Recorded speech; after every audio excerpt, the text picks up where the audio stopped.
Good afternoon and welcome. Welcome to the NSIC Congressional Engagement Listening Session. My name is Erin Lind. I proudly serve in role of Commissioner of the Northern Sun Intercollegiate Conference. Today is a special day, presents opportunity for meaningful discussion about how intercollegiate athletics is evolving and what's necessary to ensure our student athletes continue to thrive in competition, excel in the classroom, and be impactful in our communities. We're grateful for our special guests, Senator Thune, NCAA President Charlie Baker. Thank you for being here. Your willingness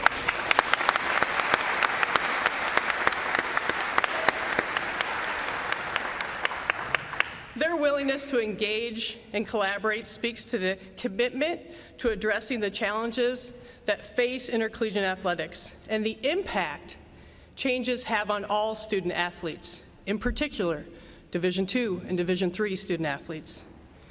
We're excited to welcome a very talented student athlete panel. We're thankful that they're willing to share their personal experiences with us, and we look forward to hearing from them. College athletics continues to be a positive pathway forward for education and countless opportunities. The student-athlete experience is meant to be transformational. We are so thankful as I look out today and see all the student-athletes. That's remarkable. Thank you for being here.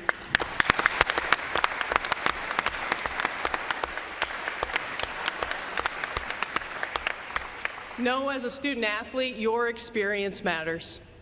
We have many coaches and administrators here today. Your attendance is appreciated. Your leadership is appreciated. We also welcome a very special guest of the Northern Sun and the University of Sioux Falls men's basketball team. Jonah. Jonah's here with his family. I see him right now. Jonah, thanks for being here. Jonah's part of the Team Impact program. We'll hear from a panelist about the Team Impact program shortly.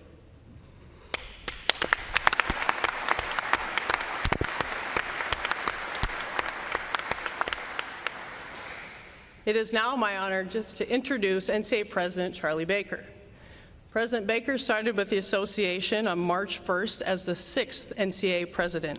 He was hired in December of 2022 as he neared the conclusion of his term as the governor of Massachusetts.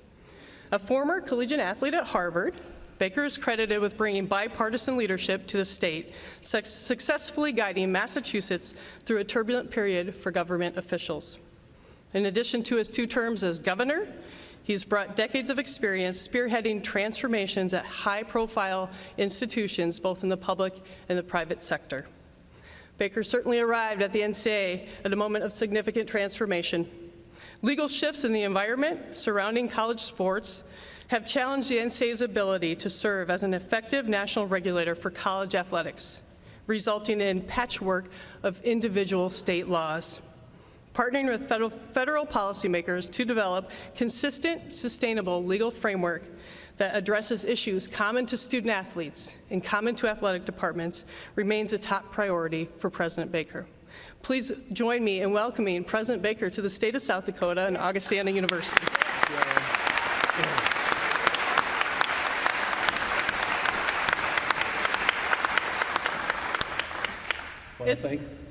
It's now my honor to introduce Augustana President Stephanie Herseth Sandlin to the podium, a wonderful co-host for this great event.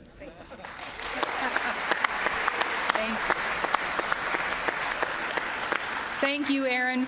Good afternoon. It is an honor to welcome all of you to Augustana University. We appreciate the opportunity to host this important event, designed to facilitate a meaningful discussion on the changing and challenging landscape of college sports, the impact of state laws, regulatory action, litigation on the experience of student athletes, and the need for congressional action. As our student athletes and coaches prepare for competition in the new academic year, we're mindful of their contributions to time-honored traditions in American society, as they foster community engagement, strengthen school spirit and pride, and demonstrate all that can be accomplished through dedication, excellence, and teamwork. We're very pleased that a number of university presidents from the region could be here with us today. In addition to Minot State University President Dr. Stephen Shirley, from whom we will hear on the second panel, we are joined by University of Sioux Falls President Dr. Brett Bradfield, University of South Dakota President Sheila Gestring, and South Dakota State University President Dr. Barry Dunn.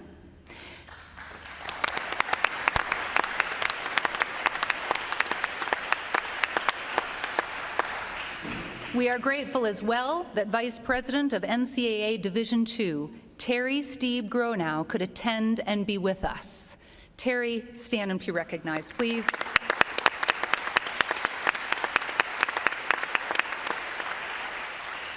I would also like to acknowledge Pat McAdera, Chairman and CEO of Midco and Chair of the Augustana University Board of Trustees. Midco Sports leads the way in exceptional high school and collegiate sports coverage in our region. And if you could please join me now, Pat and other colleagues from Midco are here, if you could join me in thanking Midco for all that they do in the communities they serve and for very generously supporting the production and broadcast of this listening session on the NSIC network.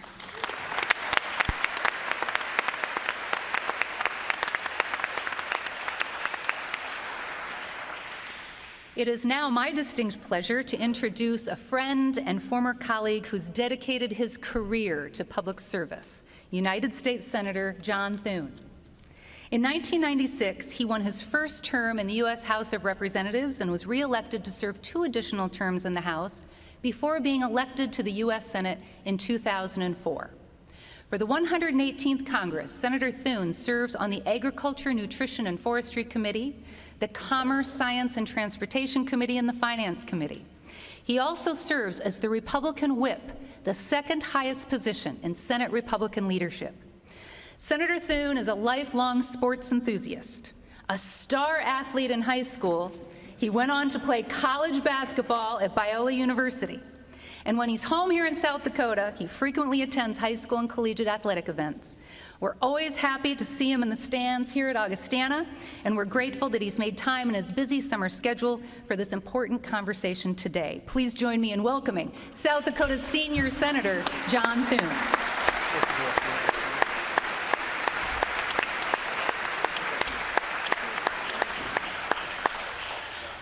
Absolutely. Well, good afternoon and welcome. It's great to everybody here. Great to see all these student athletes. Thank you for attending. And I really look forward to hearing from all of you today, as well as many of the administrators. Commissioner Lind, nice to have you here. Welcome. And Stephanie, thanks so much for helping organize this. President Herseth Sandlin, this has been a passion of hers for some time, and she has engineered and instigated a lot of conversations around the subject of NIL, and this really is sort of the culmination of that. So thank you for all that you did to help bring us together and to get President Baker here as well.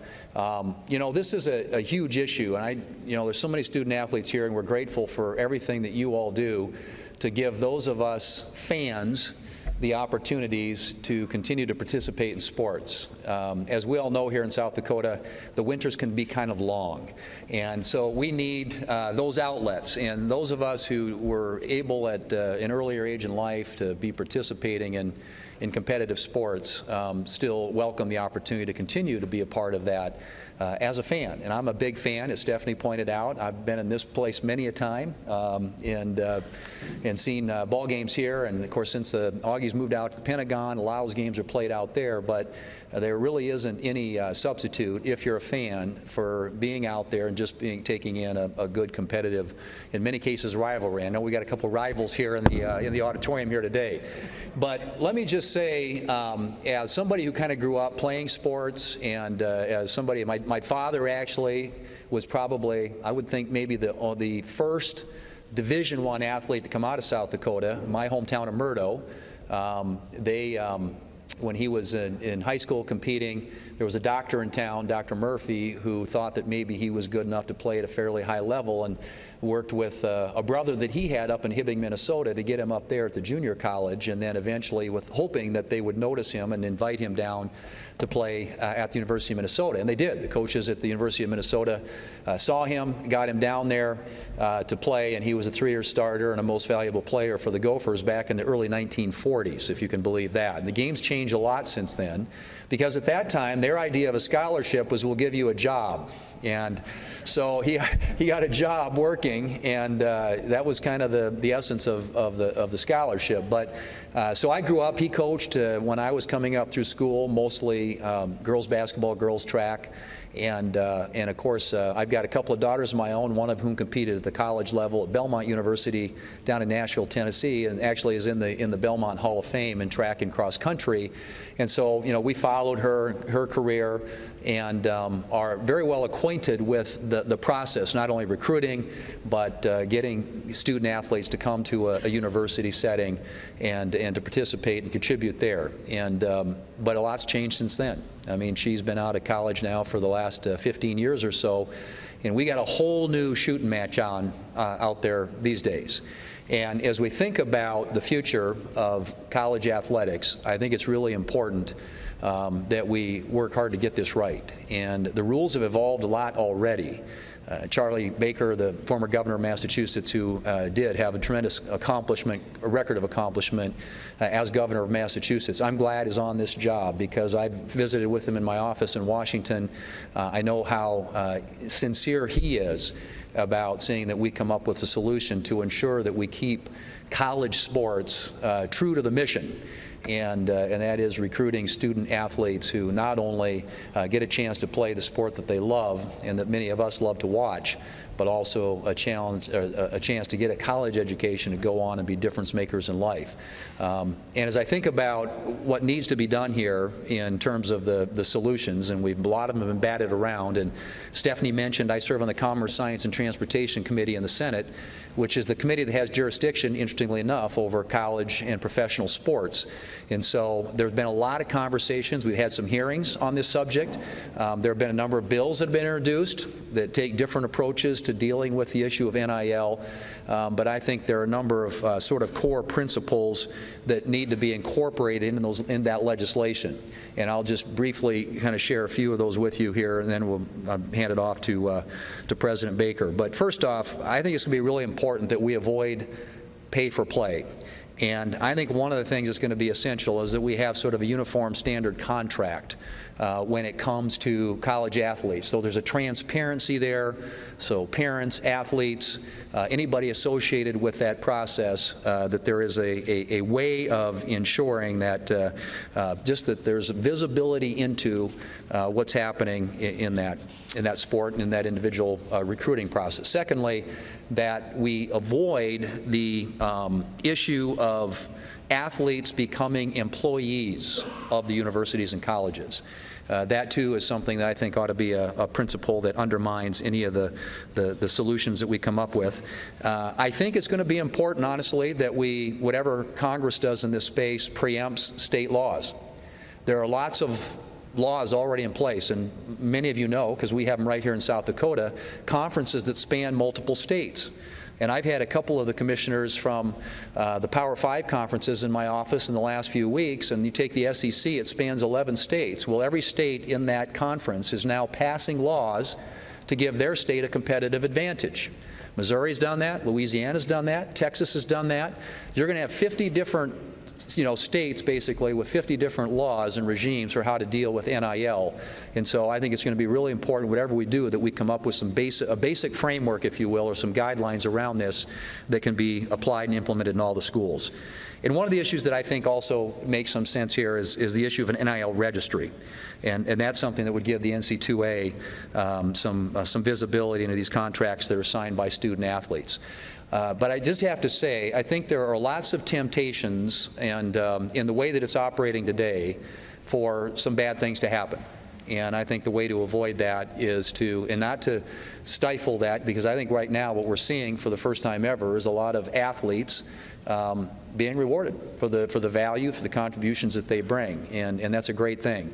But I also think we need to have some general guardrails, if you will, around that to make sure that this process works in a way that is transparent and that honors the commitment not only of the athletes but their families and the schools that they represent. So I'm grateful for the opportunity to be here today. Look forward to partnering with the NCAA, with Augie and other schools here in South Dakota and across the country. And of course, I'm most interested in the schools here in South Dakota at all levels. But as we think about the mid-major Division I schools, the Division II schools, we need to make sure that we get this right because there's a lot riding on it. And so I welcome the input of the student athletes and those we're going to hear from later. So thank you for the opportunity to be here. I look forward to hearing from you. Thanks.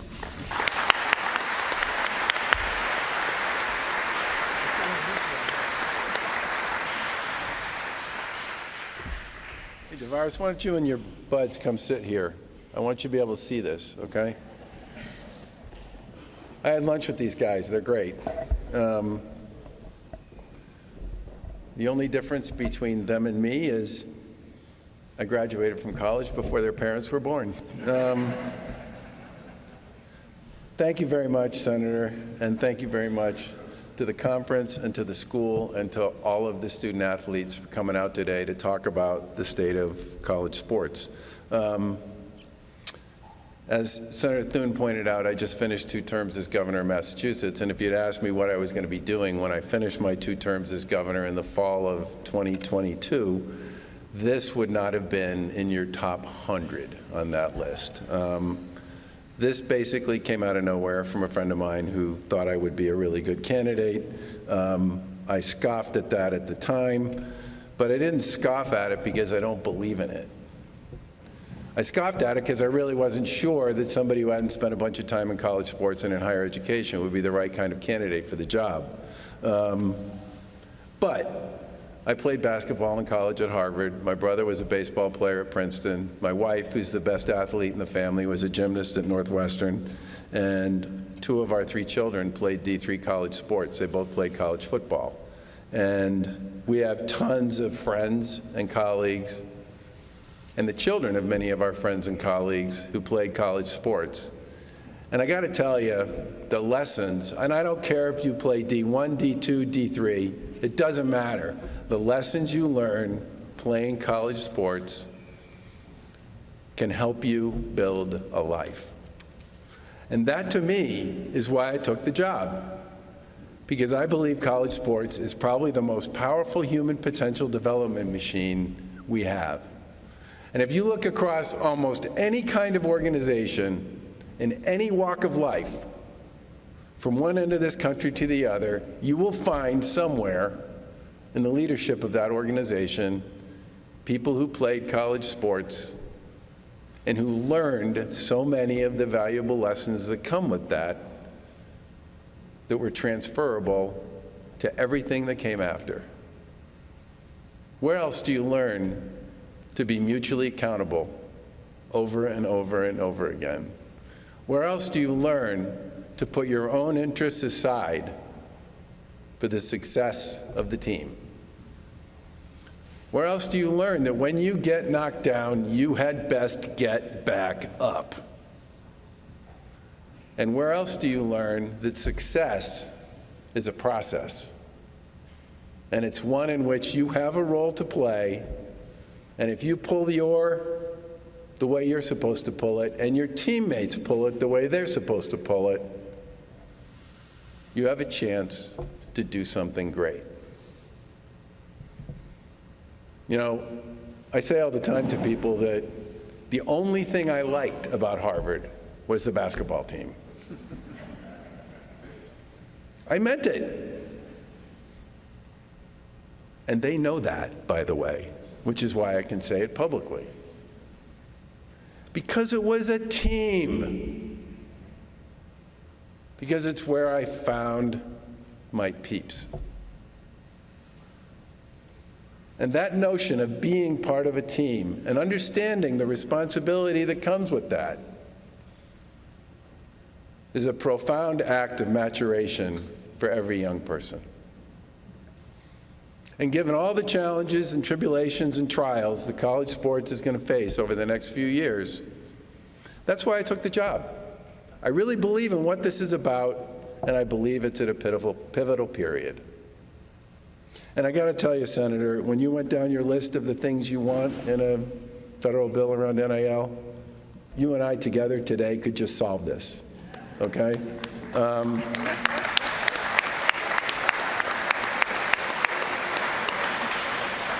I've probably talked to 1,000 student athletes since I got this job, and I've heard lots of stories about NIL, okay?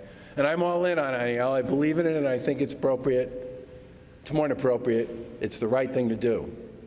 But when you talk to kids and families about the Wild West, the lack of any transparency, the lack of any accountability, the lack of any rules and any framework, what comes with that is some really unfortunate stories.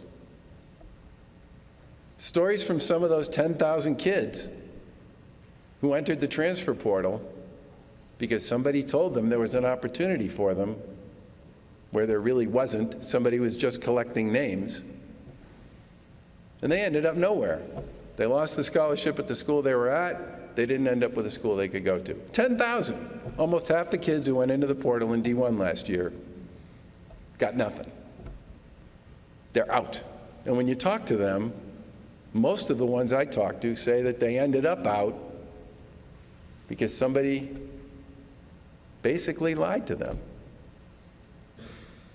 The amount of hearsay, misinformation, misrepresentation that's out there right now about what's in it in NIL, because there is no registry, there are no rules for agents, and because there is no transparency or accountability coming from either the NCAA or the federal government, puts kids and families in a really complicated position.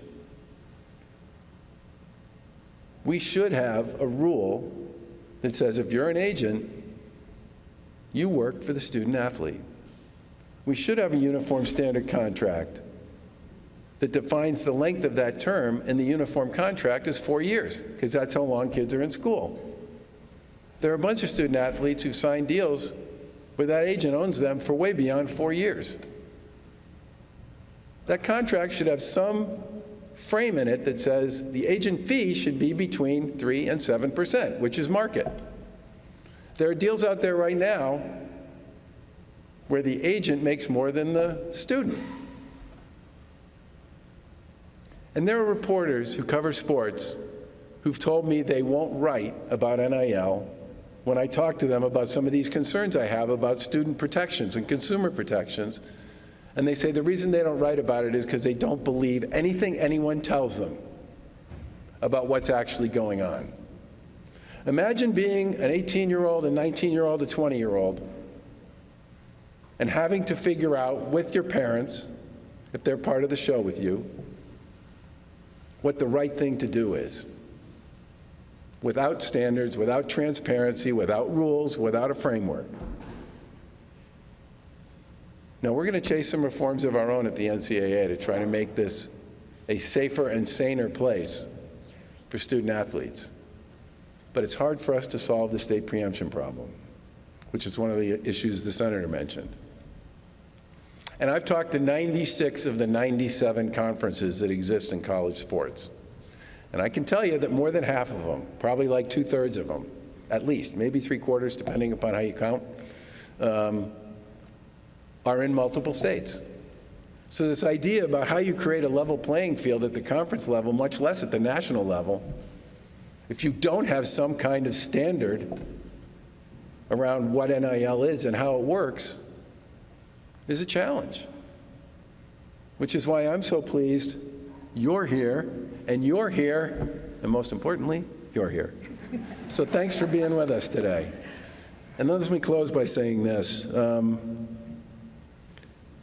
From great challenges come great opportunities. And every student athlete knows that. I know it because I was one once. And that is what's in front of us.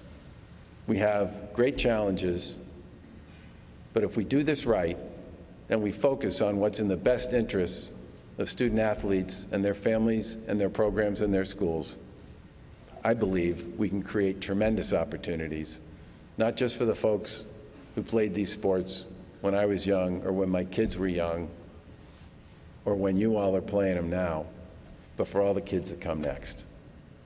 And that's why I'm here. I know that's why you're here. And Senator, I know that's why you're here too. So thank you for being with us and look forward to the conversation, especially with this gang of 5 down here. Thank you.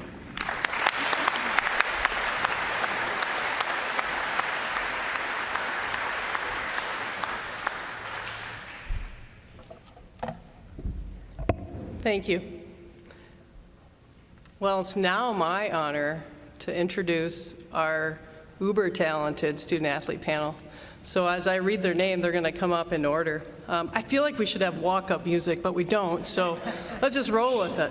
Our first panelist is Davaris Cheeks. Davaris is a member of the Concordia University football team and a member of the Division II National Student-Athlete Advisory Committee. Davaris is a graduate with a Bachelor's of Arts degree in Public Relations and is now pursuing a Master's degree in Leadership and Management.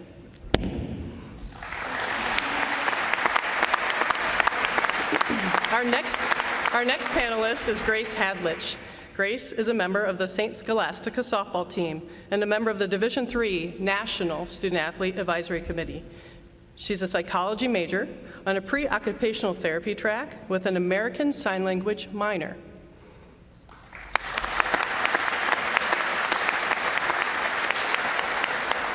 Our next panelist is Grace Bute. Grace is a member of the Augustana University volleyball team and a member of the AU Student-Athlete Advisory Committee. She has a degree in marketing and is now pursuing a master's degree in sports administration and leadership.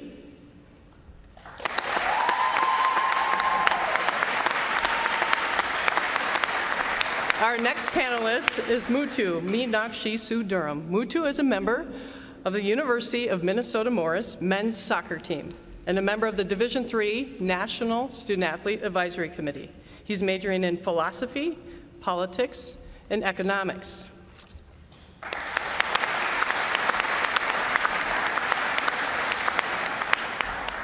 Our final panelist is Jack Cartwright. Jack is a member of the University of Sioux Falls men's basketball team and the USF Student-Athlete Advisory Committee. Jack is majoring in business administration.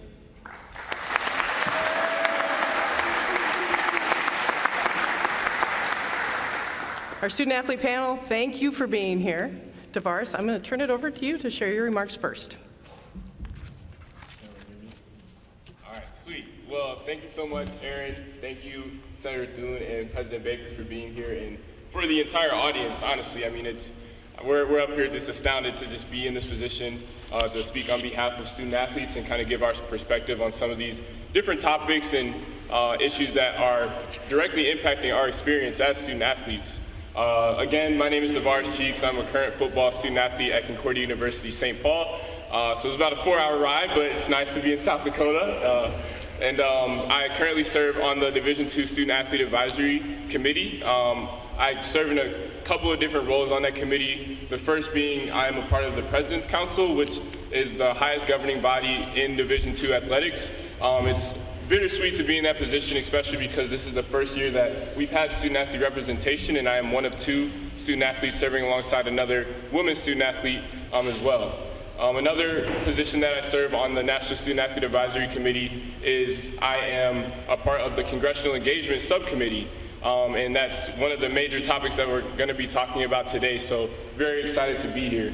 I first just want to start by kind of giving a little bit of background about college athletics and why these topics are so important, especially to me. In essence, I think that college sports saved my life. You know, I grew up in Aurora, Illinois. It's a suburb about 30 minutes west of Chicago. And the unfortunate reality of where I'm from is a lot of people that grow up in Aurora kind of just stay there. You know, especially where I grew up, there was a lot of gang activity, gun violence, drug use and abuse, and a lot of different things that just created negative circumstances for people, especially at a young age, and people that fall into similar demographics as mine as an African-American man, coming from a low-income family, a single-parent household. So most people don't really make it out of Aurora unless it's for opportunity that was provided by academics or athletics. So it really does mean the most to me to be a part of an institution that gave me a chance to continue playing the sport that I love, as well as opportunities such as this to serve on committees and advocate on behalf of people that might not have as big of a voice as I do.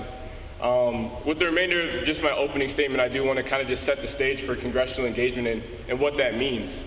In essence, we all know that college athletics is always changing. There's always some new hot topic that we're talking about, whether it's mental health, diversity and inclusion, NIL, which has been mentioned already, and this year it kind of has been revolving around this idea of congressional engagement. And for those that might not know in the audience, there's several lawsuits and bills that are moving through legislation that are revolving around classifying student athletes as employees.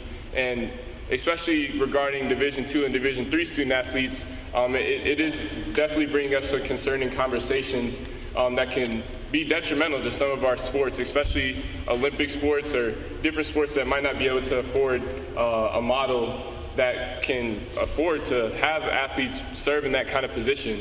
So there's a lot of different work that's being done, whether it's through the subcommittee that I serve on or by our lovely representatives that are here on stage with me, but we do really have a call to action, and that's why I'm so excited to be up here and have this conversation today, is because we have to tell our stories. Student athletes are really the biggest stakeholders in a lot of the different conversations that are going on, and the people that are talking about these bills and lawsuits won't really know that unless we're the ones that let people know how it impacts our experience. So I'm excited to be a part of this conversation, and I really can't be more thankful for Senator Thune and President Baker for giving us the opportunity to speak on behalf of student athletes and that these topics that directly impact our experiences. So thank you.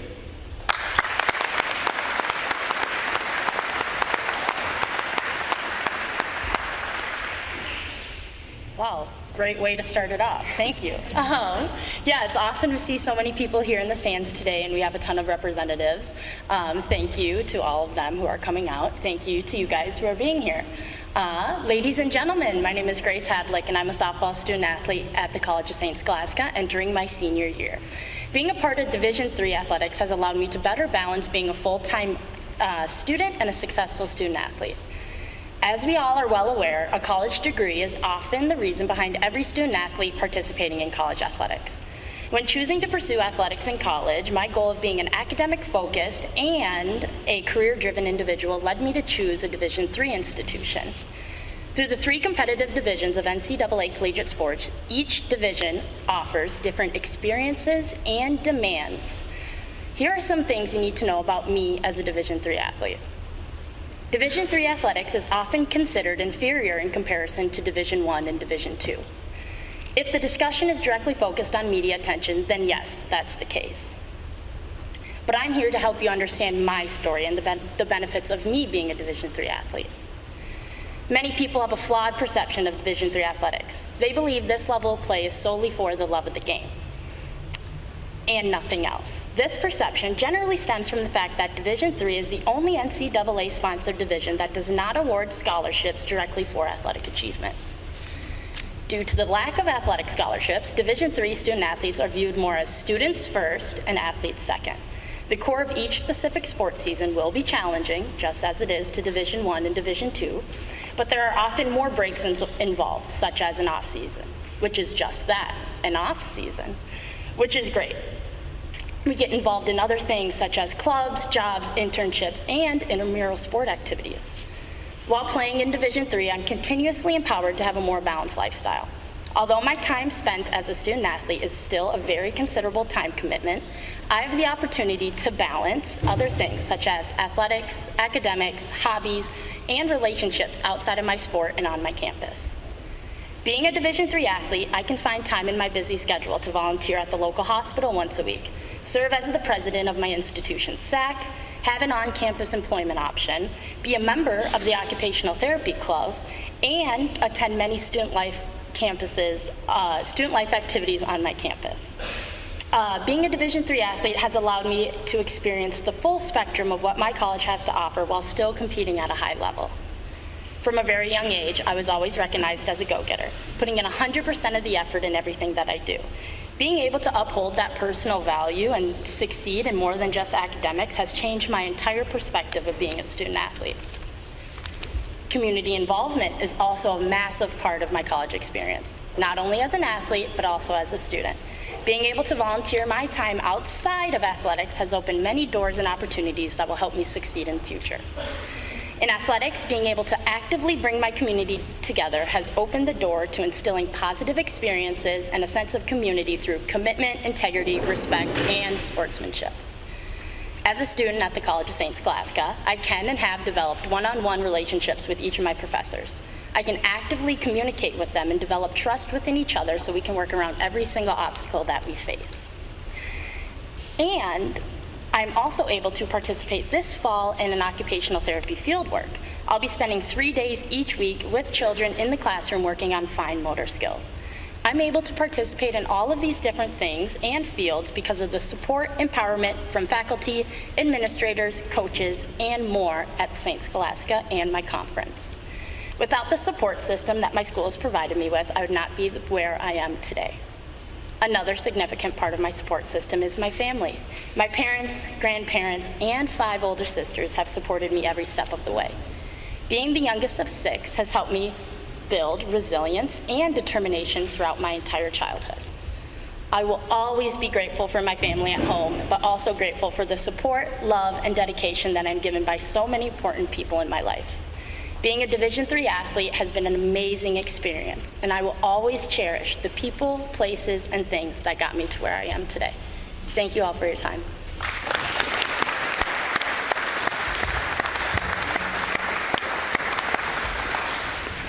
Hi, I'm Erika. I'm from Alden, Minnesota, and I'm a 5th-year libero here on the volleyball team. I'm sure as you saw me walk up, you probably would have guessed libero based on my lack of height. My undergraduate degree is in marketing, and this spring I'll be graduating with the double master's in sports administration and leadership, as well as my MBA. Here at Augie, I've also had the opportunity to be the female athlete rep on the athletic and rec committee, serve as the secretary of the business club, and be the vice president of our student athlete advisory committee. SAAC alone has given me incredible experiences and opportunities, from granting a wish to planning our all-student athlete banquet to attending the NCAA Leadership Conference in Baltimore, where I actually had the pleasure of meeting President Baker for the first time.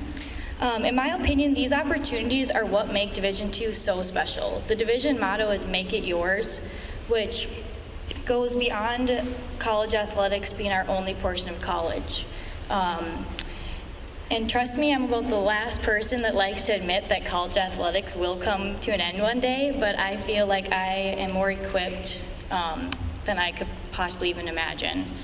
Not only will I be graduating with 2 master's degrees, but I've also been able to have 4 different internships throughout college. And this is nothing against like Division I athletes or anything, but I know there are several of them who have barely been able to have a job while they've been in college. With this being said, we have these opportunities outside of our sport while still competing at a really high level. I mean, this last year in our conference alone, there were 5 teams ranked in the top 10 of the country majority of the season, including the #1 ranked team, who we took down in the conference tournament, and a different team that finished as national runner-ups. Not to mention, another really cool thing about Division II are the scholarship opportunities. It's the only level that allows you to combine athletic and academic scholarships, and I think that financial situations oftentimes play a super crucial role. And I know this might be breaking news, but it turns out we truly are student athletes, and the Division II level does a really good job of providing us with this balance. If we start getting paid as employees of an institution, it's likely that many of these opportunities won't be there. Care hours will kind of go out the window, and we would lose that student-athlete balance, which Division II does a great job of providing us with. Thank you.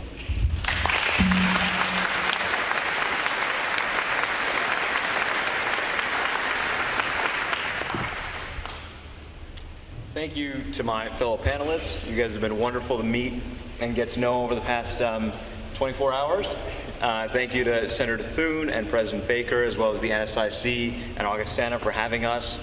And thank you especially to all the athletes who are here. I know a lot of you are in preseason training right now. I myself just finished that, so thank you guys for taking time out of your day when you'd rather be relaxing. I know how it feels. My name is Muthu Meenakshisundaram. I play soccer for the U of M Morris. We're the small liberal arts campus of the University of Minnesota system. I'm in my second year there, and I'm here representing the Upper Midwest Athletic Conference. Now, for the next few minutes, I mainly want to talk about what sets Division III apart from Divisions I and II. We've mentioned that before. Grace and I are here representing the Division III perspective, and that's mainly what I'm going to focus on as well. But before I get into all of that, I want to tell you a story. Now, growing up, I wasn't a very athletic kid. I preferred reading and the comfort of my bed. There was one sport, however, that I enjoyed more than all the rest: basketball. The first time I picked up a basketball was in second grade. And I remember there was this big, tall, yellow basket on the playground, and it had 4 openings, one on each side, so that many kids could play at once. And come recess time, all of the students would be around that hoop, just each trying to shoot that perfect shot. And I'd be there too, you know, trying to get that ball in, and I'd try and try, day after day, shot after shot, angle after angle. I just couldn't do it. And I'd remember I'd go home to my mom every day and I'd tell her, you know, oh, I didn't make it today either. Not my best moments. But I kept at it for a week. And finally, that magic moment came.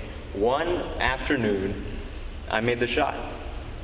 And that small story, I think, is at the heart of what Division III is all about. Divisions I and II are, I think, rightly so, focused on athletic achievement for its own sake.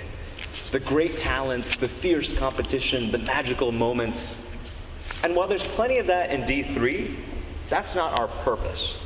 The purpose of Division III is to use sports to help athletes grow as individuals, and in doing so, benefit their communities, their colleges, and the country at large. At some Division III schools, including my own, an athlete doesn't even need that much experience or honestly even skill to go on and play for a team.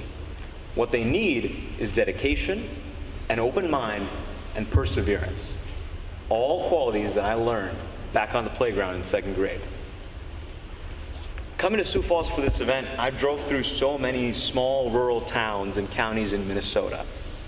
Some had industrial plants, others had cornfields, some had populations of a couple thousand, others a couple hundred. Despite their differences, though, every place I passed had 2 things in common. It had a school and it had a sports facility. And I was thinking to myself, you know, why is this the case, right? The purpose of putting a track or a football field and maybe some tennis courts, even in the smallest of counties, is the same purpose that drives Division III. Athletics teaches dedication, fosters an open mind, and instills perseverance. These values enable individuals to better serve their communities, and they benefit all of us in the long run. Promoting that is why I'm so honored to be with you all today and be a part of this panel. Thank you.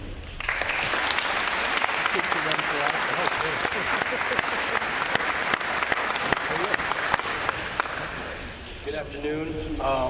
My name is Jack Cartwright. I'm a senior on the men's basketball team at USF, as well as a SAAC representative. But through my experience at USF, I've had the pleasure of forming 2 very close relationships with incredible people. And I have Team Impact to thank for that. For those of you who do not know, Team Impact is an organization that connects children facing serious or chronic illnesses with college sports teams to form lifelong bonds and life-changing outcomes. Our basketball team has been blessed with this experience with Jonah, who's going on his 9th year with the program, and with Jackson, who I don't think is here today, but we signed this winter. And these 2 show up to nearly every practice, just like the rest of us, and they come to every game just to be with us before, during, and after each contest. And Team Impact's mission is to guide children and teams alike in a mutually beneficial relationship of belonging, empowerment, and resilience. And in my experience, this mission is achieved daily. It's incredibly easy to see the mutual benefit every day. College athletics can be very grueling and very stressful at times, but yet Jonah and Jackson always seem to find a way to turn my mood around faster than anyone after a challenging day or a challenging week. And I know my teammates and coaches would say the same. Seeing these kids and seeing the adversity they go through every day really puts things in perspective, and it helps kind of see beyond wins and losses at times. Part of the glory that Team Impact provides is giving these kids the opportunity to be a part of something, be a part of a team, and be a part of something bigger. And our team is also transformed in this way because even on the hardest days, we're reminded that we're a part of a greater purpose. There are several statistics and percentages that show the correlation of how participation in this program benefits the kids involved, as well as how vast the program has actually become. But the one that stuck out to me probably the most was that over 3,000 children have been matched with over 750 colleges and universities covering all 50 states, which has impacted over 75,000 student athletes in total. So it's fair to say that Team Impact has definitely covered some ground, but I believe these numbers can and will continue to climb. More student athletes and more children should have the pleasure in experiencing this wonderful opportunity. Thank you.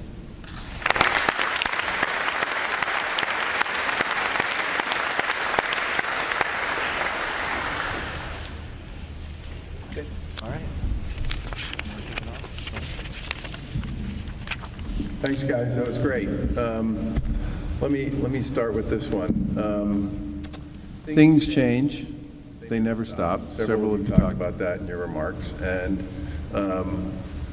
we're in the process of instituting some pretty significant changes that will affect all three divisions. One of which is an injury insurance program for kids who get hurt who are still in treatment for 2 years after they finish their eligibility, which will take effect next year. There's also a number of changes at the D1 level where if you get a scholarship, you keep it whether you play or you get hurt, and you'll have 10 years to finish your degree if you don't get it done during your eligibility period.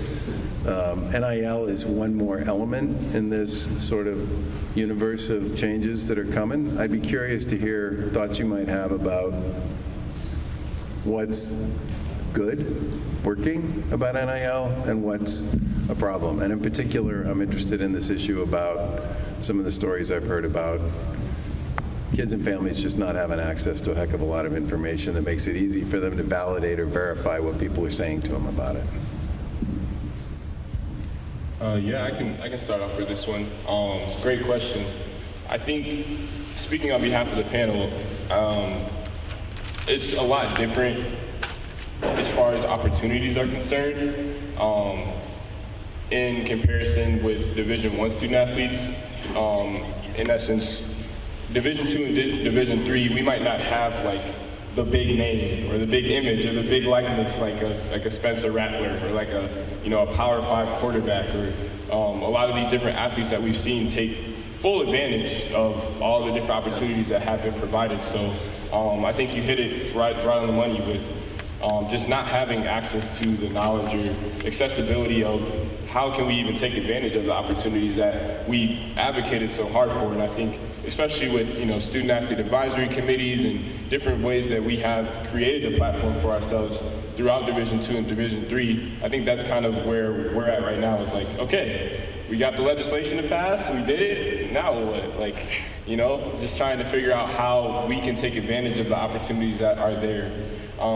Speaking from the national SAAC perspective, I think that there have been some very positive outcomes from the legislation being passed, even throughout Division II and Division III, just providing the opportunity for people to benefit from their own name, image, or likeness. I think that some of the biggest things that I've seen, and I'm sure that the other panelists will have some different examples too, is just partnerships, especially being so community focused throughout Division II and Division III, partnerships with those local companies or restaurants that we love to go to and being able to benefit not only for ourselves, but for those different places that we love to go to and that always support our sporting events or different opportunities such as trying to create our own brand of like, hey, I want to make a shirt that says Davaris Cheeks, and I want to, you know, like promote what I have going on and the things that I stand for, whether it's related to my sport or not, like different things that student athletes are passionate about, and that we can actually share messages or share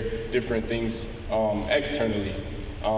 So to answer your question, I think that there are some big highlights, but from the Division II and Division III perspective, we're still searching and we're still trying to kind of create this firm foundation for us to build upon in comparison to Division I, who has really just taken it by storm. And I think that a lot of these different things that are happening, as both of you mentioned in your opening remarks about things that could potentially change in the coming years, things that are kind of at jeopardy now, it's all something to take into consideration from Division II and Division III, because the trickle-down effect is real, and I would hate to see like opportunities that we didn't even get to take advantage of be taken away before we were even able to take advantage of them, if that makes sense. Yep. Anybody else? On that one? All right. Well, let me ask a question then, and you alluded to it, I think, Davaris, in your opening remarks, and I'm sure all of you perhaps have heard about the discussions around the question of making student athletes employees of the college or university. And there are a couple of, there's some litigation pending right now. There's a court case, and there's actually an NLRB case in the state of California where, you know, they're trying to compel colleges and universities to treat athletes as employees. And I'm curious what you think about that, how you would feel about being classified as an employee, and how you think that might impact your relationship with coaches and staff. And this is probably a question for the administrators later, but I think attendant to that is the issue of, if you have to start paying athletes as employees at a college or university, at what point do you not have enough resources to be able to keep a lot of the sports alive that, you know, colleges now have that are available for student athletes? So I know that's kind of a broad question, but if you could give me a little bit of perspective about what you all think about actually being employed, because that is part of the conversation. As I said, it's already a subject of litigation around the country.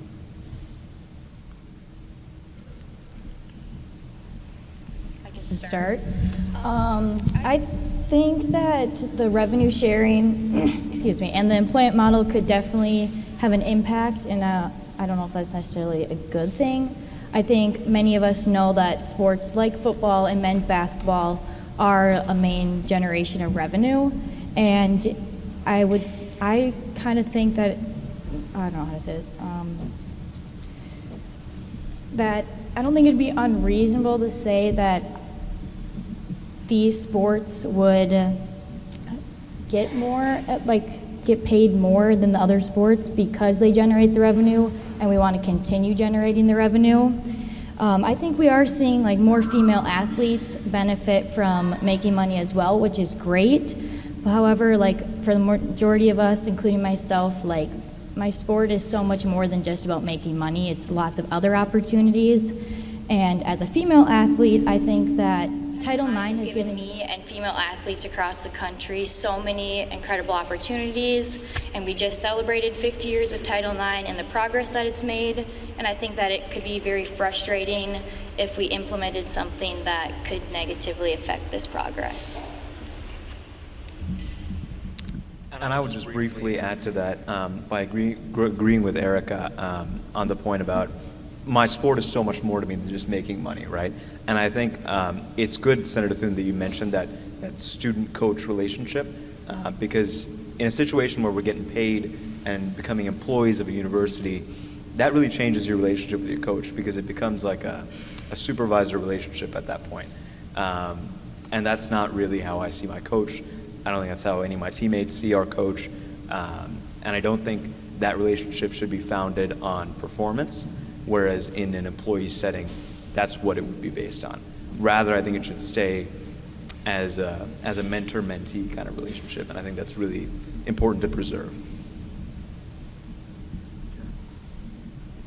I can add one more comment too, and I've spoken on a lot of different like panels and talked to a lot of different people, but I think essentially when kind of bringing it back to like surface level and just thinking about like all of those little changes that can make it practical for us to understand the different possibilities that can come with this legislation going forward is kind of just like looking at it for what it could be, right? Like that wouldn't necessarily be my coach anymore, that would be my boss.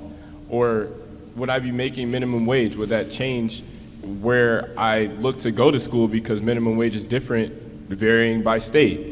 The recruiting process, right? Like am I gonna go to a school that can pay me a higher wage in comparison to another school?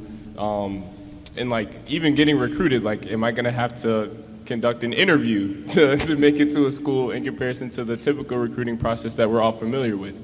There's a lot of like subtle things that we can kind of look at from a student athlete perspective and see this employee model that the other panelists alluded to that could essentially be detrimental. I think especially when you think about just like the revenue sharing that Erika mentioned, like when thinking about sports that can afford to pay athletes within that employee-based model, I know Division III, it could be a little bit different as well because of the scholarship opportunities that Division II even is able to get. But when you go to an employee-based model, then like, are scholarships even a thing anymore? Like, how does that work in comparison to like paying for tuition and stuff like that? So there's a lot of those little things that, you know, when I look at it from an employee standpoint, and especially when talking amongst other student athletes, it's like, oh, like, I didn't even think of it like that. But when you think of it as like what it feels like to go to work every day, and I'm sure like regardless of who you are in the room, like you know how it is when you go to work and you're like, just here we go again. And especially, yeah, right? Yeah. Right? Yeah, I'm glad people agree with that one. I'm sure we can all compare. But to close, I think one final comment that I want to kind of add on top of what Muthu said is like, when we're talking about performance, am I going to get fired because I'm not performing to the standard that my boss wants me to perform at? Is it going to be more based on like talent and performance in comparison to what we've all been given like some kind of grace? And I think that as student athletes, we kind of figure out these most like beneficial growth moments throughout our experiences through failure. Like we might have a bad practice, we might have to overcome an injury. But when you're an employee, it's like, oh, like next person up, you know, you can't perform, you can't get the job done, so now it's on to the next. And if you can't do that for a whole month, see ya, you know? So there's a lot of different things to take into consideration with congressional engagement in this conversation. Thanks, guys, very much. President Baker. So you have several D2 and D3 student reps up here, student athletes. How'd you go about making the choice, and what factors, now that you've made it, what factors were sort of ones that turned out to be the way you thought they would be, and which ones were surprises? I can start on this one. My choice, and I think a lot of my teammates' choices, were very much based on the relationships that we thought we could form in terms of, oh, I met my coach for the first time during this recruiting event, or I was touring and I met my coach, and I just had a really good impression of them. They seemed like they cared about their athletes. And I remember, you know, I've heard from people who were like, oh, I knew my coach back in high school, and they would come to all my games and just be like my biggest cheerleader when I wasn't even their player at that point. So I think those relationships are a big part of any D3 athlete's decision to play at a given college. And on top of that, the relationships with your teammates too. I was just speaking with one of the new freshmen who's playing football for Morris, and he was talking about how he was considering a few different D3 schools, and the one that really, you know, made him be like, okay, Morris is my school, was when one of his soon-to-be football teammates met him when he was there for his tour, and was just so happy to see him and smiling and just caring about him, and that made a really good impression on this athlete who now plays for our school. So I think those relationships and the ability that small colleges and small settings in D3 foster to develop those relationships are a big part of any D3 athlete's decision to play for a given college. Yeah, I can take it from here too. Well, mine was kind of more centered around academics. You know, feel like I'm an academic weapon most of the time. But to start off, obviously, I wanted to pursue my career in physical therapy or occupational therapy. I knew from the get-go that that's kind of what I wanted to start it in.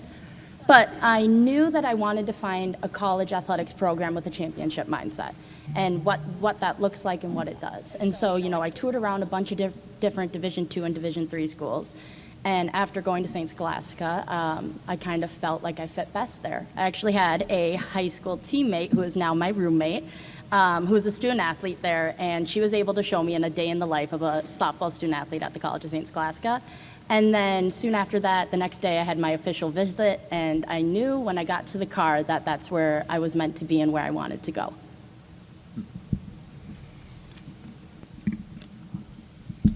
For me, the decision for my college was kind of based on proximity to my family, as well as just the winning culture of the program I wanted to be a part of.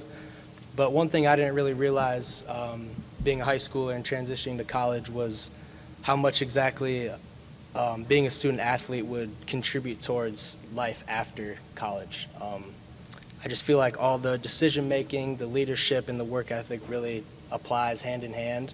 And I feel like that's going to help a lot of us down the road in the workforce.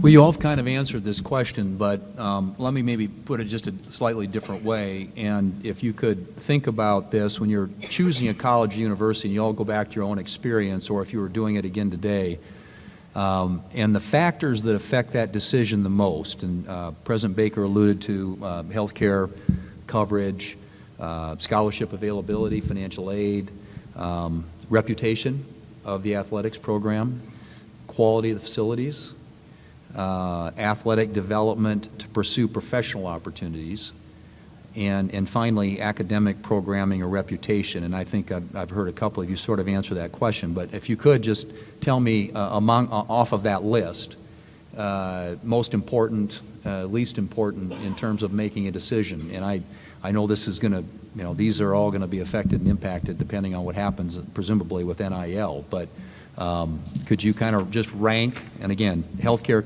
coverage, scholarship availability, financial aid, reputation of the program, quality of the facilities, athletic development to pursue professional opportunities, and academic programming or reputation? What would you rank as the most important factor when it comes to making a decision? Yeah, I'll be honest, when I was looking for a college, this wasn't necessarily on my mind, but now that I'm at college, I think that off that list, the professional development that you get through athletics would be my number one. Interesting.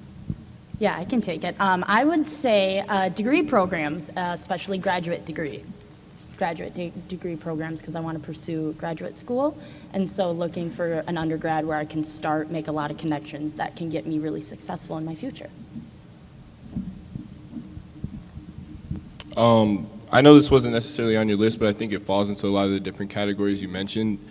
I would just say support. Like, when I first stepped foot on my campus, I already felt like I was committed because of how welcoming and how reassuring the professors and the coaches and the athletic training staff, the student accessibility services, all the different people that I was encountering, financial aid services, they seemed like they had my best interests. And I was recently just talking to a new commit that was coming in, like an incoming freshman, and he's like, I want to be an engineer, and I don't know if I want to come here because you don't have any engineering degrees. And I was telling him, I just got an opportunity to work in an internship this past summer for an engineering company, and I'm from Concordia, but it was because of the small class sizes. It was because of the support that I had financially, academically, athletically, all the different opportunities that were provided because of my school, because of the people at my school, because of the facilities and all the different things that you mentioned. So I think just being somewhere where you can grow,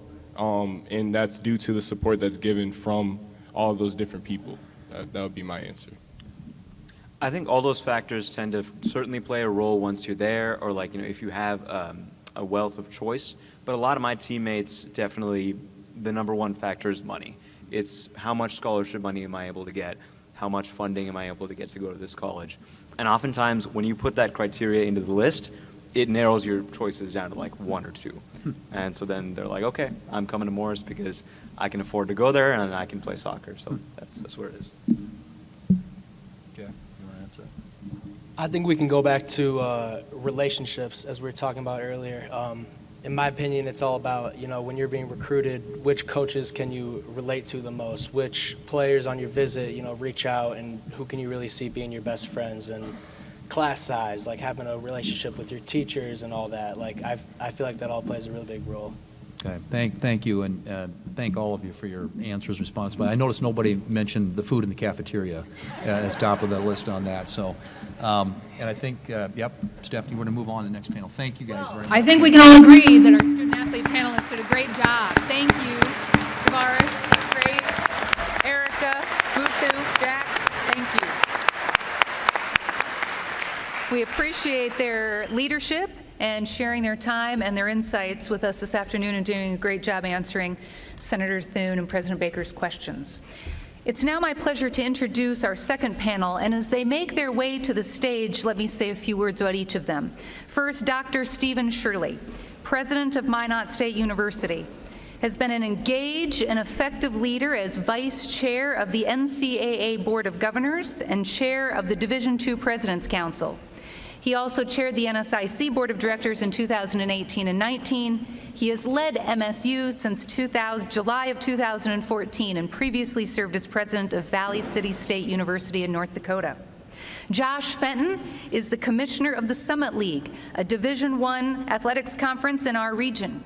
Commissioner Fenton joined the Summit League in the spring of 2022 following 9 years as commissioner of the National Collegiate Hockey Conference. He is broadly respected for developing successful partnerships that grow conference brands and for his leadership in advancing student-athlete well-being initiatives.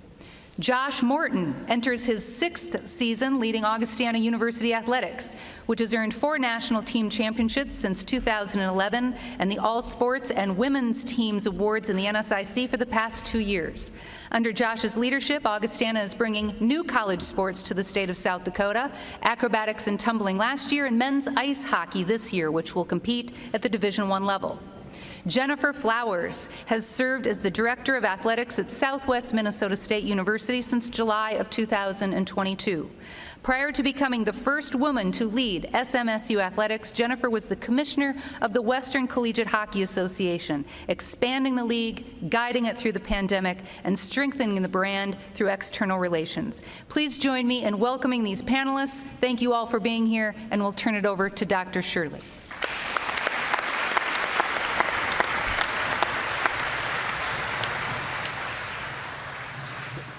Thank you very much. Appreciate President Herseth Sandlin, and thank you to the NSIC. And Senator Thune, thank you so much for being here with us today. And President Baker, thank you for being in the Dakotas, one of the 2 Dakotas, but I know we're a little partial in this state. But, and the winters do get long, yes, in Sioux Falls, but 500 miles northwest of here, they're a tad longer as well. But, thank you, Senator. So great to see a wonderful turnout today, and thank you all, and again, especially to the student athletes, thank you all for being here. I always enjoy watching you on the courts and in the fields, and I might have a different logo on my shirt when I'm watching you perform, but thank you all for being here, and look forward to the seasons ahead with the academic year upcoming.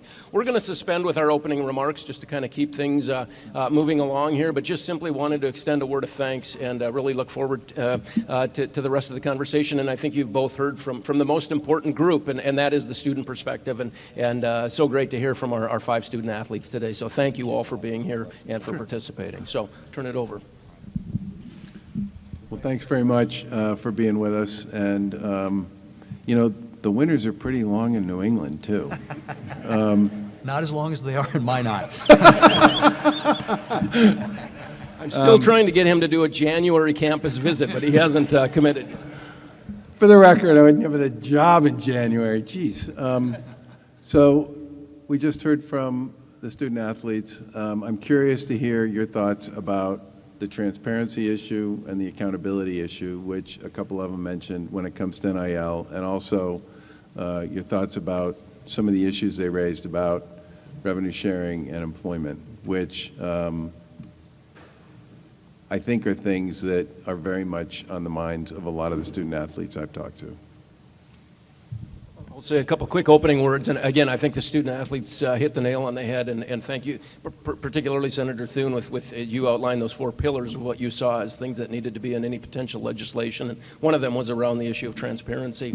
As we think about NIL, and we look right now with this, again, not to restate what's been said, but conferences that operate in multiple states, we've got public schools, private schools, large, small, rural, urban, all sorts of diversity, D1, 2, and 3. It's a tremendously complicated web of 1,000+ colleges and universities and 500,000 college students. But I think to really boil it down to a simple analogy, as we look at we're on a basketball court here right now, as we look at a basketball court, regardless of where we're playing in our conference or what state we're in, that court is the same length. It's the same height of the hoop. The football field is always 100 yards. I mean, there's certain basic rules that we all know in the sport, the competition of sports. And there's no reason why NIL shouldn't be the same. It shouldn't be very transparent. It shouldn't be the same. It shouldn't be consistent. It shouldn't be cohesive. It absolutely should be. And if our athletics have to abide by those kinds of rules, then we need this type of, we can't have this patchwork where everything is the Wild West. And so transparency is an awfully big part of that as well, to make sure that we talk a lot about bad actors and the folks that get involved behind the scenes in some of these things, and some of the the negativity that webs into some of these kinds of things, and ensuring things are transparent and open and out there, out front. It eliminates a lot of that. We know what sunlight does. We know what shining a light on things does, and we need that with NIL now more than we ever have, and as we're starting to move forward now, as this is becoming a bigger part of what we do. Yeah, I'll just add. Test 1 2, test 1 2. You have to push on the microphone. We haven't figured that out in Division 1. First off, let me thank President Herseth, Sandlin, Commissioner Lynn, most importantly, Senator Thune and President Baker for coming today and hosting a panel. From my perspective, I think we need to look at NIL first and foremost what it is. It's a positive opportunity. It's a positive development for student athletes. If I think back to 5 to 10 years ago when we couldn't put peanut butter on the bagels, we could give the bagels, but we couldn't put the peanut butter on the bagels. This is an evolution of our industry that's a positive in terms of the impact on the lives of our student athletes. President Baker, you spoke about it well, Senator Thune, you as well, and certainly President Shirley. There's a need for a common regulatory environment. Certainly whether there's benefit and protection for our student athletes, and I think that that's first and foremost, but things like agent, advisor certification, a clearinghouse so we understand what true market value is, standardized contract language, things of that nature all go into a benefit and a protection for student athletes. And that's what, when we think about what we should be doing at the federal level, it should start with that. It should start with protecting the benefit of our student athletes. Now, there's a fair play aspect regarding the state laws that have been passed and the patchwork across the country that is making this challenging. Make no mistake, the state laws that are coming because of people within the industry, us, the NCAA, asking the states to put in place laws that can hopefully provide them a better competitive advantage. And so because we have this patchwork, we don't have any regulatory environment nationally. And so that's why we need the regulatory environment nationally.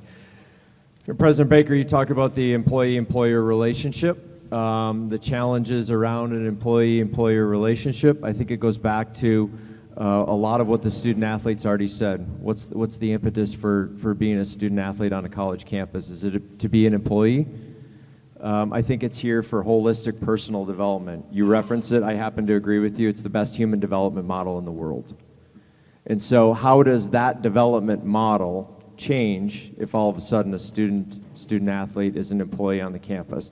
And the last thing that I'll say on this is, and maybe a little bit more impactful at the Division I level, there is continued concern with NIL as it's intertwined with the transfer portal. And so I think Congress's role in this is protection and benefit for student athletes, but us as an industry have to figure out what is the impact of the transfer regulations now with this new world of NIL. We cannot have recruiting inducements. We cannot have pay for play. Yet, that's the environment that we've slowly entered into with this great opportunity for our student athletes, which is NIL. And I think at our level, it piggybacks on what Josh just said. I think we fully support our athletes, and it's about time that they had the opportunity to monetize name, image, likeness. And at the Division II level, while we're not dealing with it on a day-to-day basis, we have to be prepared for it because it eventually will come to us. And the concern from our level, a lot of times, we recruit high-level athletes that they're offered an opportunity at Division II, and maybe they showcase themselves, similar to maybe in the Summit League, that next level up, where pay-for-play, NIL, that's where it comes into play for us, where we have high-level athletes that can compete at that next level, and with transfer regulations and NIL combining in a pay-for-play situation where maybe our athletes are picked to go play somewhere else. That's where I think we're at Division II, where we're at right now, of not being a feeder system for a strong sophomore or junior that decides to go somewhere else. I don't have a whole lot to add. It's hard to be the fourth one down the line, but I would just say two things. What Davaris said earlier related to NIL impacts in Division II. I don't think Division II, and maybe particularly our institution, really understands how to take advantage of it. I mean, we're still trying to kind of figure that out, which makes it feel like we're a little behind. But at the same time, to Josh's point, I don't see NIL being an issue for us right now in recruiting and in getting our student athletes to campus.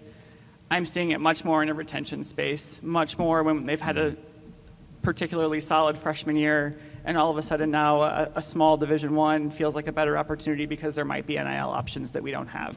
And so I'm much more concerned about how we navigate that space and retaining our student athletes and keeping that experience for them. And as you mentioned, employment, I mean, at some point I'll have a chance to say I think it's the greatest thing, that our greatest challenge right now is making sure those student athletes don't become employees. At an institution like mine, it would be devastating, and that's probably a nice word for it. I think it would probably take athletics off the table for us financially, and that's certainly not why any of us are in this business. Thank you. Well, it seems like when you have the transfer portal and NIL, you kind of have the perfect storm. And as President Baker pointed out, you had all these people who hit the portal last year, I think with perhaps some promises that weren't delivered on, which is why I think the issue of transparency is so important, and why having some sort of standardized contract where everybody knows what the deal is going in, instead of having lots of promises made or a pay-for-play type atmosphere, which I think could be incredibly harmful and destructive long-term. So, but let me just ask, because at the Division II level, and we got reps Josh at Division I as well, but a mid-major level, curious as to the impact these rules are going to have on, at least current right now, NIL rules on smaller mid-major institutions or Division II schools versus larger Division I universities, and maybe your sort of sense about the urgency of having a solution in place sooner rather than later. I mean, is this something that needs to be resolved fairly quickly, or is this kind of horse out of the barn so far now it's going to be hard to or use another analogy, put the genie back in the bottle? But it just seems like this thing is evolving almost on a daily basis, and you have states like Missouri and Louisiana and Texas who have enacted their own laws now to give their states and their universities and colleges a competitive advantage relative to other states.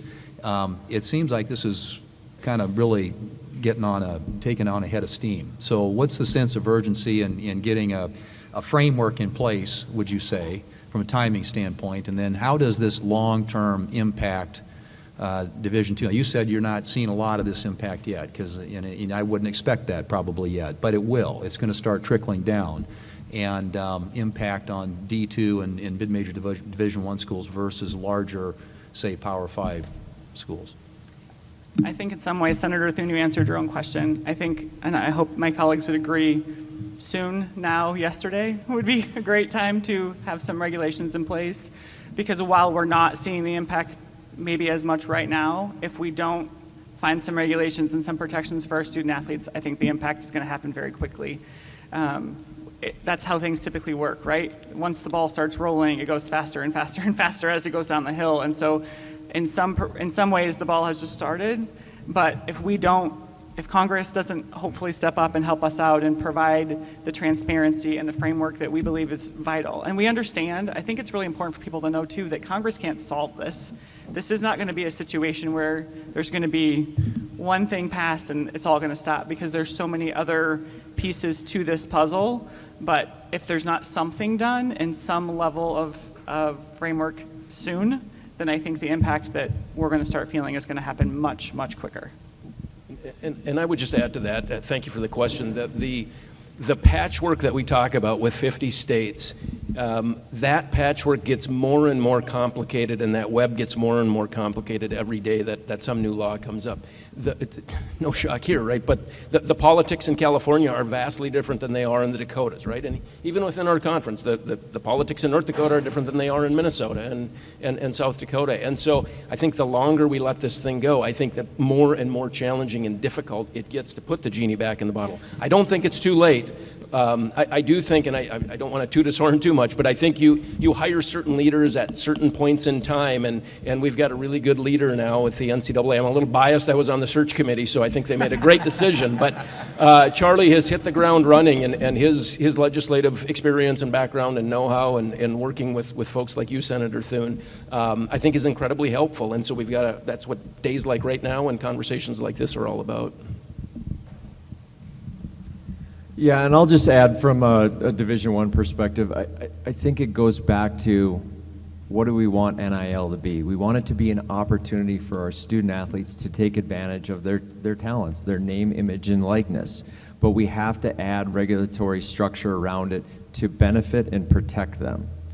You alluded to the interweb of the transfer portal and NIL. That's where it gets messy. And I don't know that we're asking Congress, although if you could help us there, we would take it, to solve our problems of how we're going to prevent recruiting inducements or pay for play. That is the challenge that I think we as an industry face. And so I echo the comments of my colleagues that from a speed standpoint, soon because we need to provide benefit and protection for our student athletes. But then we as an industry have a lot of work to do on, I think, a next step, and maybe there's a place for Congress in this, as it relates to how does NIL work with the transfer regulations, because that's where it can get challenging. So I'm gonna break protocol here. I'm gonna say a word or two about the transfer portal and NIL. I think there's two things we should remember about this. One is that the transfer portal for the last few years has been, by the way, show of hands, everybody know what the transfer portal is? Okay, that's pretty good. Thank you. The class of 23, the kids that just graduated, they were the last class until the class of 26 to actually get a chance to spend a lot of time on campus kicking tires before they made decisions about where they went to school. And I don't think you can underestimate the impact that's had on transfers generally. There are far more students as a percent of their population who aren't student athletes who transferred in the last 2 years than student athletes. Student athletes actually transferred a lot less than the student population overall. And I happen to think that's because student athletes have something called teams, which have a lot to do with creating the glue and the support that matters so much to young people. So the class of 24 and the class of 25 were entering in 20 and 21. Those were tough years to really get a sense about the culture, the vibe, some of the human issues that you guys talked about in your remarks when they were making decisions about where to go. So I think some of that is noise. There's also the fifth-year eligibility, which makes it possible for folks like Erika to play until she's 45. And that's going to go away. And I do think, that said, the NIL without transparency, without rules, without a framework was like gasoline on the fire as far as a lot of this stuff was concerned. And, you know, the NCAA, if all goes according to plan, will end up with some rules but by the end of this year that will involve things like recruitment and will involve things like some of these issues around transparency. And my goal, frankly, is for us to do what we can do and then hope that you, Senator, and the folks in DC can deal with some of the stuff that's harder for us to deal with. The preemption issue, for example, is a tough one for us because what we basically need without a state preemption at the federal level is we need every team and every conference in every state to basically agree to follow our rules and ignore whatever the state law might say. That's complicated. So, I mean, my hope here is that COVID's behind us. I think the transfer stuff will settle a little. There are things we can and should do at the NCAA level to address some of the concerns that you've raised about the recruiting issues and pay for play. I think we can do that. But we definitely need the Fed's help on some of those other issues that we've talked about, especially some of the issues that involve, you know, visibility and verification and validation for student athletes and their families when they're trying to figure out what the right thing to do is. Would this be appropriate time to ask for a formal waiver for Erika Bute to get another year of eligibility? Seems like a nice kid. I don't know. All right. So we're going to wind it down here in just a minute. I guess I would just, in terms of perhaps a final question, and kind of ties in. And I appreciate Governor Baker, because we've talked about this in my office, and he understands that it's going to take consensus among the schools at the Division I, Division II, and Division III level about a basic framework to get Congress to move. Because if the schools and the conferences and the divisions are all carrying a different message, it gets really hard. And he understands that. And so I appreciate the work that he's already done in meeting with all the different conferences at all the different division levels and trying to find consensus positions that we could include in some sort of a legislative solution. But I do get the point, and he's absolutely right, because these states are doing their own thing. Every state wants to have an advantage, and the NCAA can try and intervene, but the states are probably not going to, absent some sort of uniform standard, they're probably not going to adhere to what not that they won't listen to you, but I'm just saying, I think it does get complicated. It does get complicated. So I guess the question I would have for you, maybe just a final question, is as you think about kind of the menu of options and things we talked a little bit about here today, you know, what if we were to do, you know, one thing, what would be that top priority for you? That one thing that perhaps everybody can sort of agree on, this has got to be fixed first and foremost. And I gave you kind of a list of things that I believe ought to be components of any sort of a legislative solution.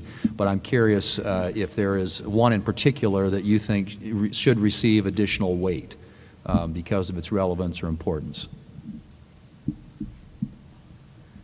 Okay, I guess I'm going first. I would say employment.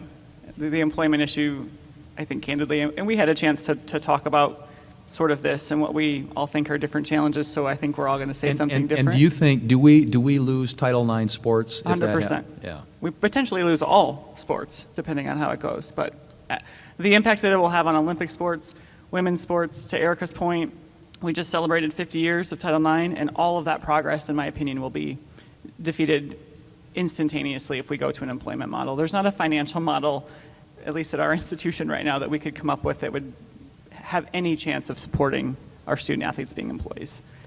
And then they lose all of the wonderful things that they talked about, all the things that they went to school for, all of the things that are coming from being a student athlete, that goes away. And I think that would be devastating, like I said. It sounds like she may have been around when Title IX passed. You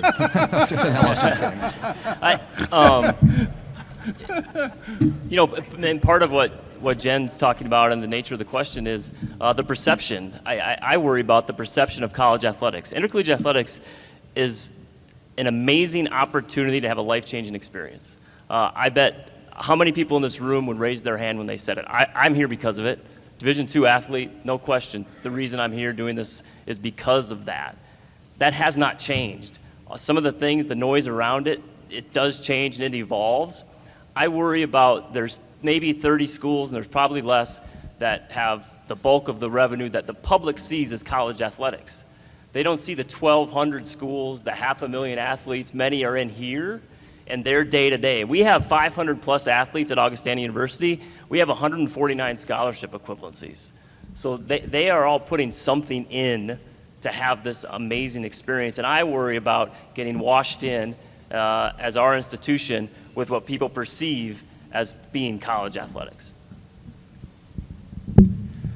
Yeah, Senator Thune, I would certainly echo those comments, especially on the employee-employer relationship. Let me go back to what President Baker said earlier. Greatest human development model of the world. Not a question about it. Greatest human development model of the world. People in other countries have looked at intercollegiate sports and said, how do you do it? How we do it is we have a multifaceted, at one point in time I think people refer to it as co-curricular, but co to me is two, academics and athletics, but I think we've morphed beyond academics and athletics to add all sorts of holistic development opportunities for all of you as student athletes. To Josh's point, 1,200 institutions, Division I, II, and III. And I'm concerned that we're starting to untether the components a little bit of that multifaceted experience. I think a little bit inflexibility of our structure, how we are structured as college sports, is preventing us from making decisions on what's in the true best interest of our student athletes. And Josh touched on it, and this is where I would go. Much of the challenges that we're in, legal in particular, realignment decisions, significant decision a couple weeks ago that you're all aware of, primarily being driven by the economics. The economics at the highest level. We should celebrate the economics. They should celebrate the economics at the highest level. But we can't lose sight of the tethered, multifaceted curricular experience that makes college athletics so great. And so when we say it's okay for student athlete XYZ to travel from one location to another location, and that's based on some structural decision for conference alignment or whatnot that's primarily tied to economics, that's not doing what's in the best interest of the student athletes. And at the end of the day, it's about their experience. We're in the human development business. And so if we can't address our industry, Division I, II, and III, those at the top of Division I, all the way down to Division III, then we've lost sight of what we've been for many, many decades. And I'm concerned and a little nervous that we're starting to teeter on the edge of untethering some of that multifaceted curricular experience. And again, going back to some of what you had outlined as those pillars, I think the preemption of the state laws is the most significant piece there where we need the federal help, and for me that probably raises to the top because of that. I think there are some of those other things that we are working on, and we can put into place a framework as the NCAA. As you said, we have to come to the table, we have to put some skin in the game and bring some things to the table, and I think we've started to put some things in place with the, the post-eligibility insurance and some of those kinds of things. I think we can do some of that on NIL.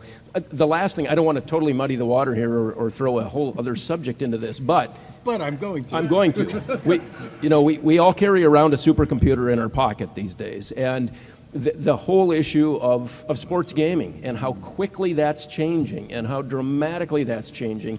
And again, you talk about, I don't know, what is it, 35 or so states of the 50 now have legalized that.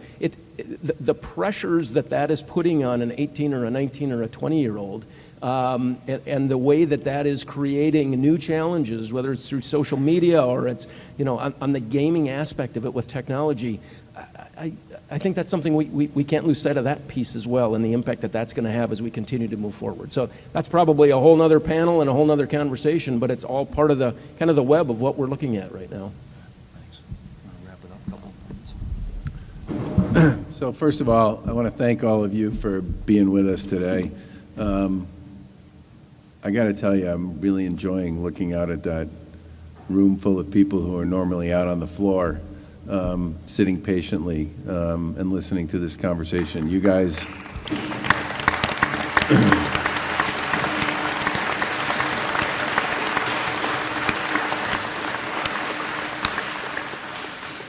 this will sound really hokey and stupid, but, I graduated from college in 1979, and I was you back then. And someday, you're going to be in a position, because of who you are and what you do and how you grow, where you're going to make decisions that are going to matter to the kids who are going to be sitting in those chairs, in those stands 20 and 30 years from now. And I really appreciate your being here today. I think it's important.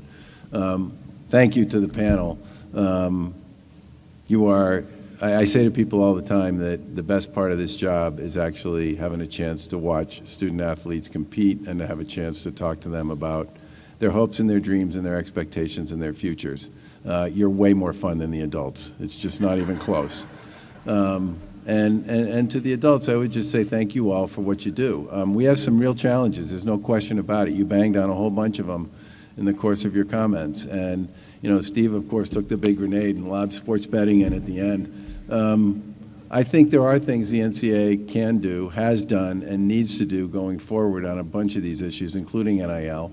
And I think it's critically important that we figure out, for folks like Senator Thune, what we think our role should be and how we think they can help us execute and deliver on some of the things that will provide the accountable and transparent playing field that I think all of us want when it comes to NIL for student athletes and their families. And I'm here because I'm passionate about this stuff.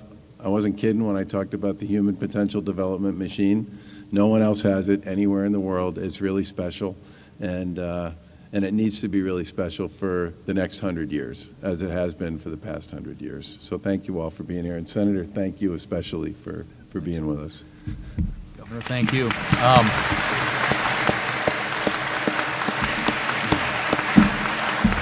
I would echo what President Baker said and just thank the student athletes who are here today and really appreciate President Herseth Sandlin making this possible. She and I served as colleagues for some time together, and appreciate your leadership here, your interest in this issue, and your desire to help us come up with a solution. Commissioner Lynn, thank you from the NSIC for hosting this, and for all the people, from our athletes to the members of the key members of the administration here, to speak to this issue in a way that I think we really need to hear, because it's the folks who are affected and impacted by the most on the ground, and that is those players and their families, those athletes, the coaches, the staff. It's really critical that we hear it. So thank you for all of you for making time to do this today. And I will say what Charlie said too, and that is there isn't any laboratory that teaches better life skills and disciplines and gives people more of a sense of purpose than playing competitive sports. And I know that sometimes that gets sort of written off, and I'm a big believer in the student athlete. It's also about preparing not only the life skills, but the academic skills to succeed in the world today. But it really is a unique laboratory. And we're very blessed in this country and in this state to have so many wonderful programs and opportunities for our young people. And I'm grateful as now somebody who's way past the playing stage to be able to be a fan. And I think most of you know how much I enjoy coming out and watching sports at pretty much every level. But we have so many good athletes, and they get out there and they lace them up and they get after it. And it's just, as a fan, we're just blessed to have the opportunities to see all of you participate in sports. And my wife always says, when the movie Hoosiers come on, she's like, "You're watching that again?" You know. And but it is there are some of those things when you come from a small town and you realize the avenue and the paths and the opportunities that playing in sports creates. And people who've heard this, many of you probably heard the story ad nauseum. But I literally wouldn't be in politics had it not been for in January of 1976, an encounter I had with, at that time, a member of Congress from South Dakota. And it was after a basketball game. So I always think everything kind of comes back to sports. But we appreciate the great job that everybody does to create strong, prepared, equipped student athletes who are going to continue to lead not only our state but our country. And so thank you all for being here today, for the opportunity to engage in this conversation. Thank you.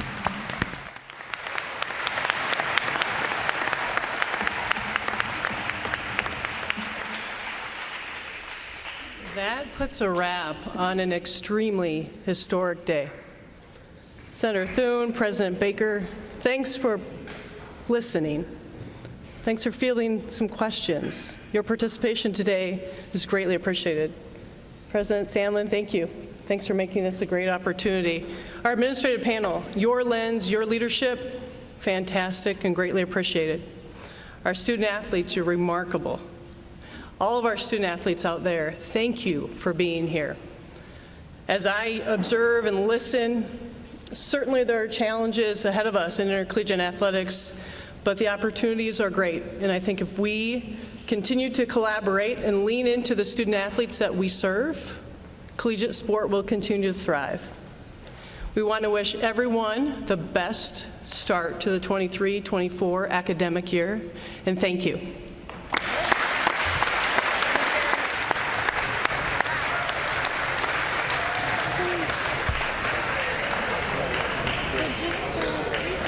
To stick in the omnibus? Yes. Let's just put it on.